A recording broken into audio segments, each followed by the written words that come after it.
10 songs, all of them dismissed, ridiculed, called too raw, too raunchy, too simple, too street, too black, too much. The critics had their say. Radio programmers had their doubts. Industry insiders placed their bets. And then the streets had theirs. You already know who won. These are 10 R&B songs that the gatekeepers tried to kill.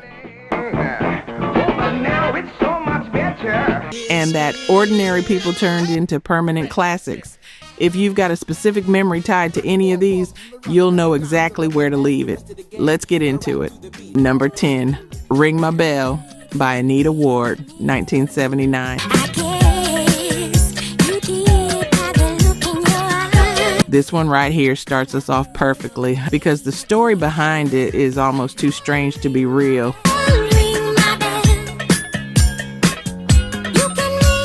Anita Ward is a substitute school teacher in Memphis, Tennessee. Let that sit. During the week, she's grading papers. And somehow she ends up in a studio recording a song she genuinely did not want to record. Because here's what you need to know. Ring My Bell was never written for Anita Ward. Frederick Knight wrote it the year before for an 11-year-old girl named Stacy Lattisaw.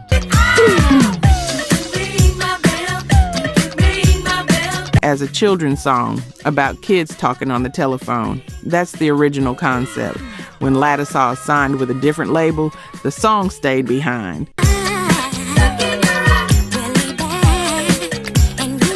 Knight offered it to Ward with rewritten grown-up lyrics, and Ward said no. She didn't want it. Thought it was cheap, too thin, beneath her voice. Knight had to convince her it was what the moment required. She relented. And here's what happened next.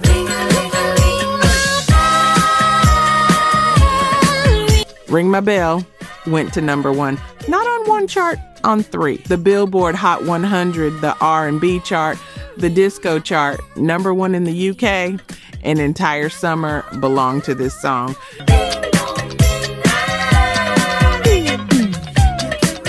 But here's the part that still gets me. The exact week Ring My Bell was sitting at number 1 in America, a Chicago DJ organized what became known as Disco Demolition Night.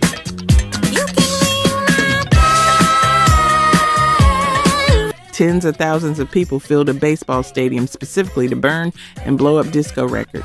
The message was clear. This music is garbage. It needs to die.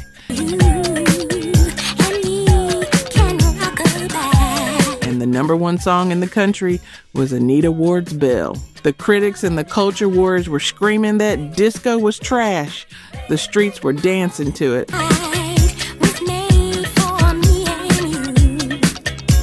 And Ward, she went back to teaching because that was her only chart hit. The label eventually thought she was dead. Literally. When a Burger King commercial used her song decades later, she had to fight just to collect her own royalties.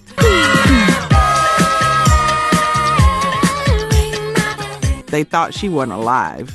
But if you ever hear those opening chimes, you know exactly what song that is every single time. Number 9. Jungle Boogie, Kool and the Gang, 1973.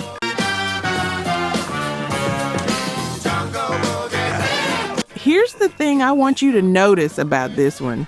Sometimes critics don't come right out and say a record is trash. Sometimes they just act like it doesn't exist. They ignore it. They don't review it. They leave it off the important music list. And that silence, that's its own kind of dismissal. That's exactly what happened to Kool and the Gang in the early 70s. The group had been grinding for years. Jazz influenced funk that critics mostly overlooked. And in 1973, they went into a recording studio in Manhattan that used to be a church morgue. That's not a joke, an actual church morgue. And inside those walls, they recorded Jungle Boogie. Here's the part that'll make you do a double take. The lead vocals on the track, not even a member of the band. It was their roadie, a man named Don Boyce, who'd been handling gear and logistics, ended up on what became one of the defining recordings of that entire era. Get down, get down, get down, get down. And he delivered. That howl, those vocal effects, that energy that hits you in the chest before your brain even processes what it is.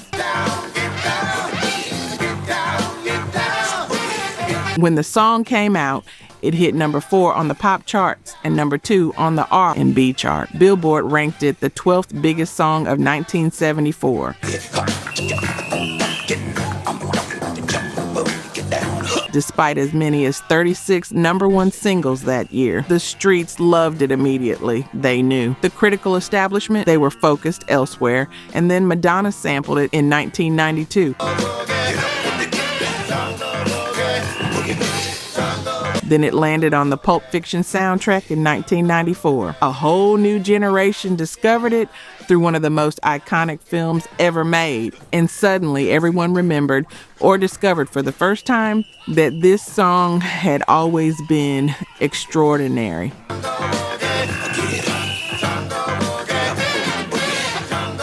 A roadie, a church morgue, and a groove that outlived every critic who ignored it.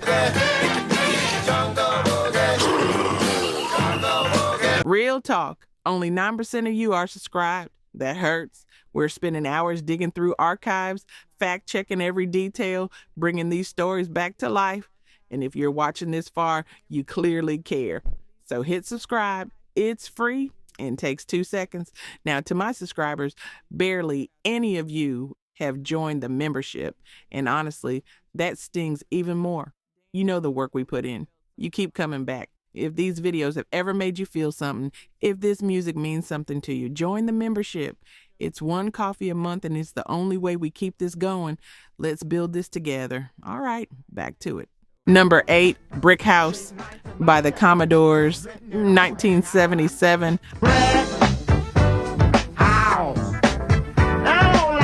I want to ask you something before I even say the song title. You know that feeling when the people closest to you don't believe in the thing you made? Not because they're being cruel, but because they genuinely don't see it yet? That specific kind of doubt from the people in the room with you, that's exactly what happened here.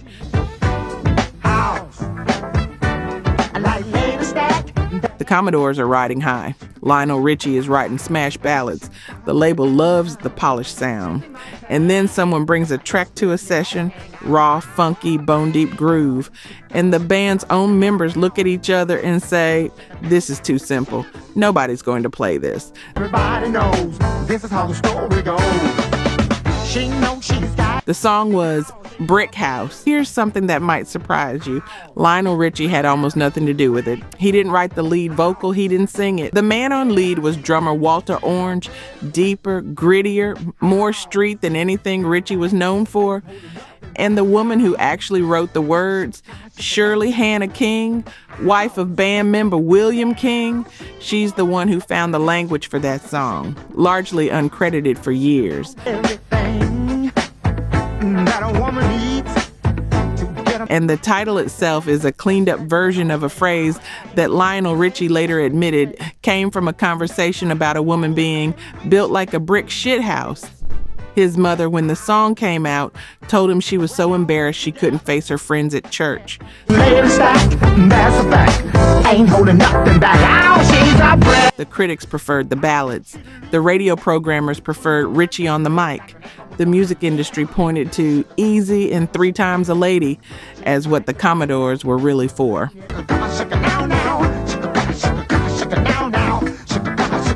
And then Brick House hit every single block party, cookout, beat and dance floor in America and never left.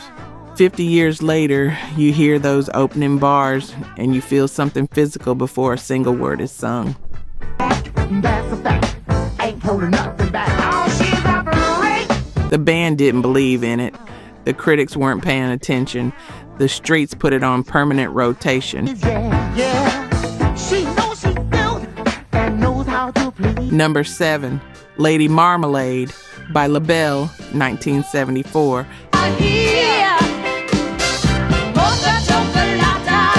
You have to understand the full context of what was happening in 1974 to understand why this one matters so much.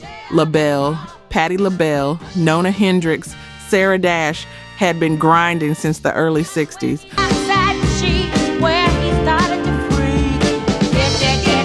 Over a decade in the game, never quite breaking through to that level. And then their producer, Alan Toussaint, brings them a song recorded in New Orleans at his C. Saint studio with the legendary Meters backing them up. The song is Lady Marmalade, and it's about a prostitute in New Orleans. And the chorus is a sexual proposition in French. Now, Patti LaBelle has since said she didn't even know what the lyrics meant when she recorded it. She sang that hook, Voulez-vous coucher avec moi ce soir, with everything she had, and didn't find out it translated to, do you want to sleep with me tonight? Until a group of nuns confronted her and called them bad people. That was how she found out.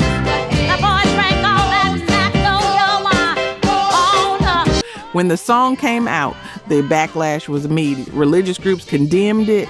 Radio stations were nervous.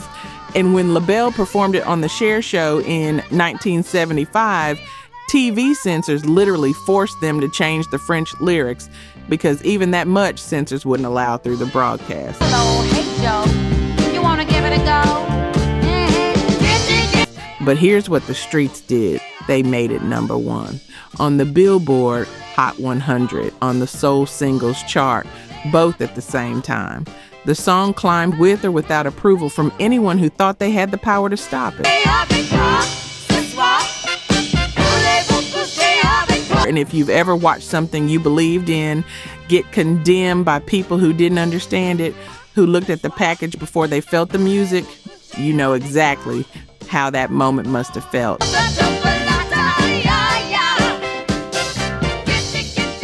It's in the Library of Congress now, Grammy Hall of Fame, one of the most covered songs in history. The nuns called them bad people. The streets called it classic. Number 6 might be the most unexpected entry on this list. Number 6, Papa Was a Rollin Stone by The Temptations, 1972.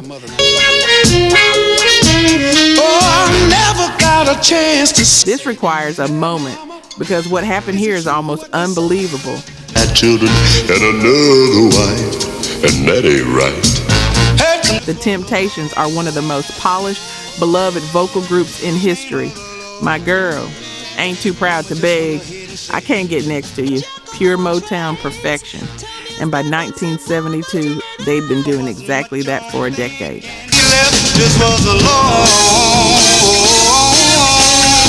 Then their producer, Norman Whitfield, walks into the studio and plays them a 12-minute instrumental track, almost 4 minutes of dark, brooding, slow-building sound before a single word is sung, and then asks them to put their voices on it. Say that Papa never worked a day in his life. And Mom? They said no, outright refused. Founding member Otis Williams has said it. They argued for 20 minutes before reluctantly agreeing to try it. Dennis Edwards, the lead vocalist, clashed with Whitfield constantly throughout recording.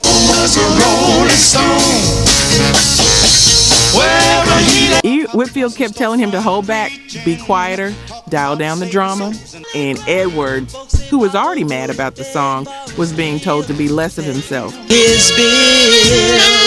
Mama, folks say Papa The critics were skeptical too. This was Motown pop. This was dark psychedelic soul.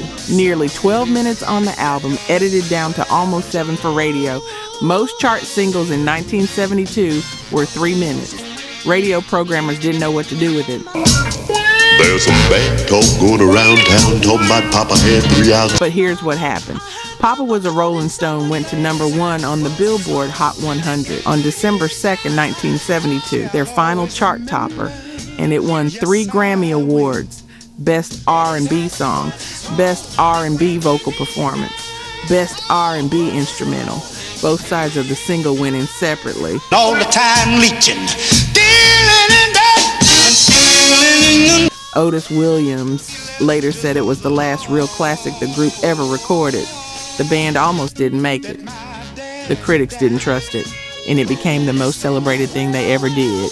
Chance to see him, never heard nothing but bad things about him. Number 5, Gotta Give It Up, by Marvin Gaye, 1977. Brother, brother, brother, there's This one hits different because of who the artist is. By 1977, Marvin Gaye is already one of the most critically acclaimed musicians alive. so you can see what's going on. What's Going On in 1971 changed what we understood soul music was capable of. Let's Get It On in 1973 redefined sensuality in music. Bring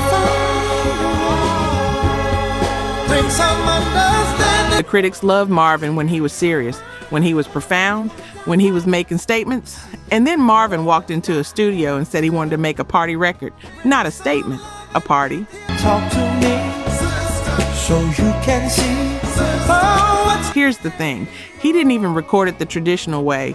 He threw a little party at the studio. Friends, family, people dancing in the control room. The ambient sounds of people having a good time became part of the track. There's too many of you crying.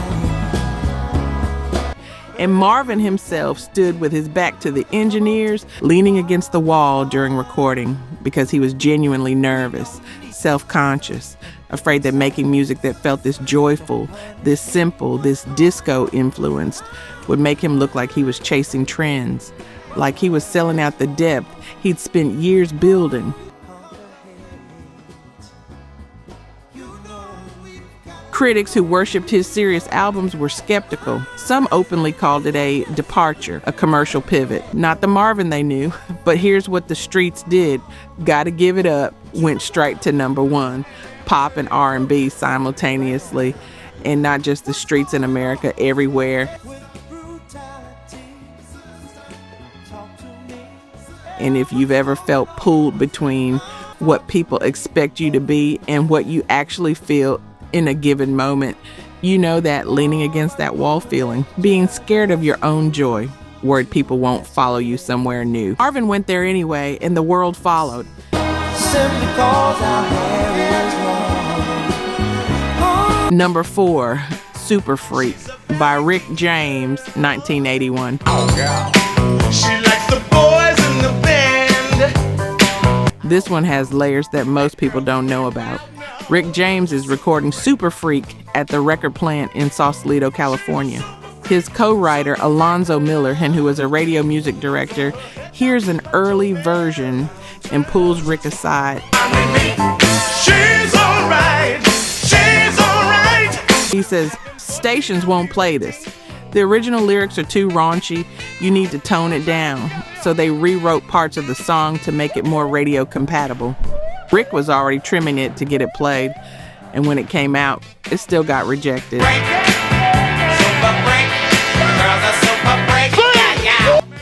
MTV had just launched in August 1981, brand new network, desperate for content. Rick James submitted the Super Freak music video and they turned it down. Their official reason, too vulgar.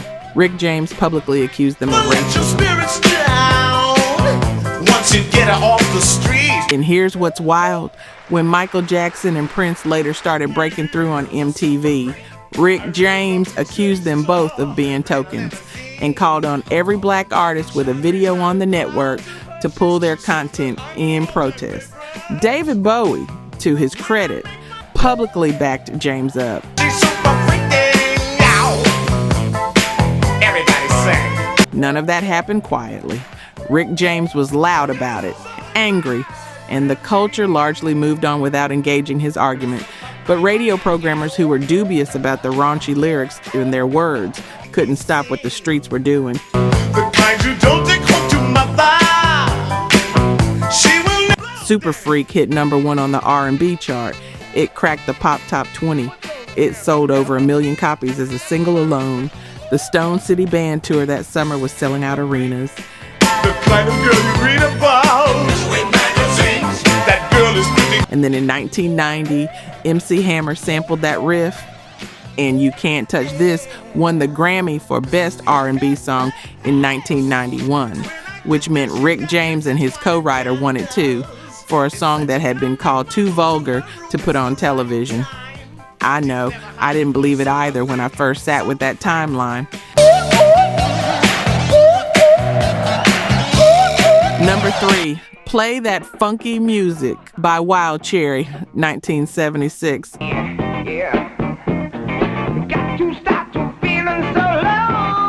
I want you to hear this story because it gets right at the heart of what this whole list is about.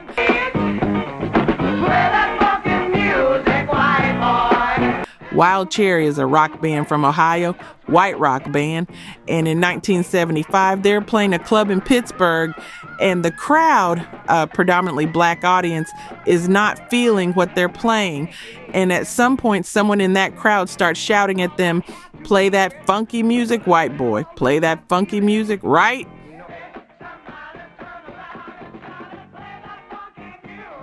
And lead singer Rob Parisi, instead of getting defensive, instead of getting embarrassed, heard something in that challenge, and he went home and wrote a song about exactly that moment, about being called out, about switching lanes, about trying to meet people where they were. Critics and soul purists were skeptical, R&B purists especially. What right did a white rock band have to this music? The authenticity questions were real, legitimate, and the skeptics were loud. But here's what the numbers said. So much better. I'm funkin' out in every way. Play That Funky Music went to number 1 on the Billboard Hot 100, and it reached number 5 on the R&B chart. It stayed at the top of the pop charts for 3 weeks. And in 1977, it won the Grammy for Best R&B Song. Not a pop Grammy, an R&B Grammy.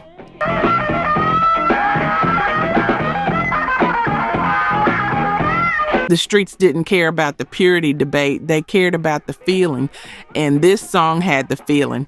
Some people still debate whether Wild Cherry earned their place in the conversation and whether that conversation is fair. I'll let you decide where you land on that. You probably already know. Number 2, Express Yourself by Charles Wright and the Watts 103rd Street Rhythm Band, 1970.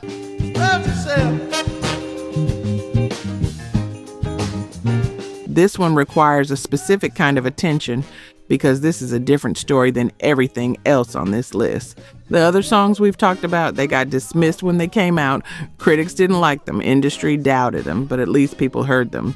They charted. They played on the radio. This one, it barely registered. Charles Wright and the Watts 103rd Street Rhythm Band release Express Yourself. It reaches number 12 on the R&B chart. Not bad, but not a classic moment. Not the kind of chart position that gets you remembered. Not the kind of number that makes critics take notice and then it kind of fades. Radio moves on. The music press moves on. Charles Wright moves on.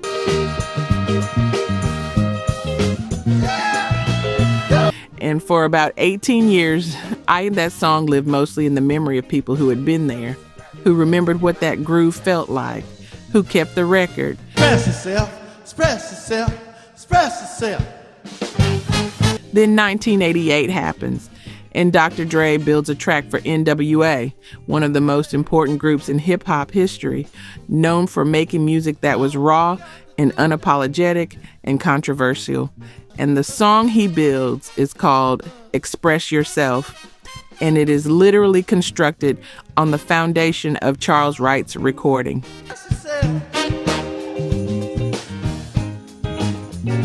And here's what makes it even more remarkable. NWA's Express Yourself contained no profanity. 0. From a group famous for the exact opposite. Dre said he didn't need it. The Charles Wright sample was already doing the heavy lifting.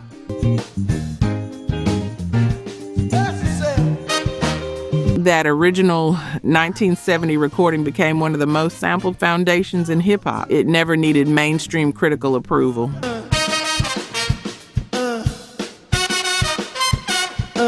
The streets, literally the streets, the block parties, the underground, kept it alive for 2 decades until the world caught up. If you've ever made something that people didn't recognize right away and then watched someone else see what you always saw in it, you know exactly how Charles Wright must have felt hearing that. Number 1, Rapper's Delight by the Sugar Hill Gang, 1979. The boogie to the boogie, say up, jump the boogie to the bang, bang, boogie, let's rock. You don't stop. I want you to understand just how completely the entire music establishment got this wrong. Muhammad Ali and I dress so viciously. I got bodyguards, I got... The music industry has decided rap is a fad. It exists in the Bronx, at block parties, in parking lots. It is local, it is live, it does not belong on records, it will not last 6 months. Record companies are not interested, no major label wants to finance it. The unforgettable name of the man they call a Master G. Well, my name is known. The mainstream music press is not paying attention. And Sylvia Robinson, a veteran singer and producer with her own independent label, hears something at a Harlem club and decides to prove them all wrong. The beat don't stop until the break of dawn. I sing it on and on and on and on. She finds 3 men who had never been in a group together before that week. 2 of them were from New Jersey, not even the Bronx, the birthplace of hip-hop. One of them, Big Bank Hank, Adi was working at a pizza shop in Inglewood when Robinson found him. He auditioned for her in a parking lot in his apron. Brought 2 friends along, and next on the mic is my man Hank. Come on, Hank. They went into the studio. They recorded the whole thing in one take, 15 minutes, one continuous take. The live band was sweating. A bassist who got paid $70 that day has said he played for 15 straight minutes with no mistakes, knowing there was no way to stop and redo it.